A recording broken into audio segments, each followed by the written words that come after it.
What's up mga idol? Coach Team, may inamin tungkol kay Scottie Thompson. Pero bago mo sana ipagpatuloy ang panonood mo, ay huwag mong kalimutan na mag-subscribe bilang suporta sa aking YouTube channel. Maraming salamat idol. Isang big win na naman ang nakuha ng Barangay Ginebra kontra sa Terra Firma Jeep, at umangat na nga sa 4-1 ang win-loss record nila. 3 straight win na rin ang nakukuha nila kaya napanatili nila ang posisyon nila sa standing. Nagtapos nga ang laban na ito sa score na 110-99, si Christian Standhardinger ang naging best player of the game matapos siyang magtala ng 24 points at samahan mo pa yan ng 10 rebounds. Masaya ang maraming Ginebra fans, dahil maliban sa nanalo ang paborito nilang team, nakita na ulit nilang naglaro itong si LA Tenorio. Dahil sa naging laban nga ng Ginebra kontra Terra Firma ay nagbalik na si LA matapos gumaling sa sakit niya. Medyo wala pa sa buwelo si Tenorio, dahil maraming easy shots ang hindi niya naipasok, pati nga ang mga commentators ay sinabing mukhang nangangapa pa siya, pero 2 out of 2 naman siya sa 3-point area kaya okay pa rin naman.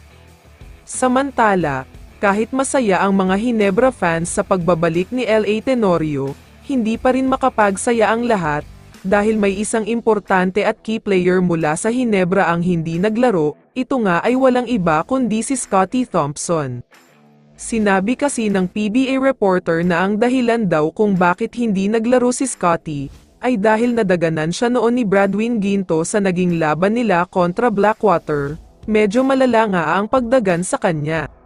Sinabi rin mismo ni Scottie na masakit daw talaga ang tuhod niya at hindi niya masyadong maigalaw ng maayos, kaya naman pinili na muna ng management na wag siyang paglaruin ngayong game at magpahinga na lang muna siya.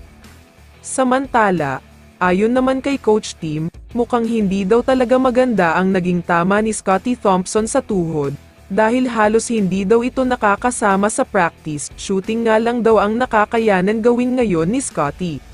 Kaya naman dagdag pa ni Coach Team, sa magiging laban nga daw ng Ginebra kontra sa Phoenix sa December 9, hindi pa rin daw sigurado kung makakapaglaro na si Scottie Thompson, dahil nga may injury pa rin ito sa tuhod.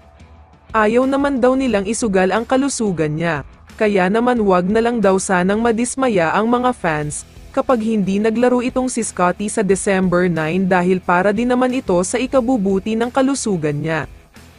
Kaya naman kung ikaw ang tatanungin idol, ano ang masasabi mo sa balita tungkol kay Scottie Thompson?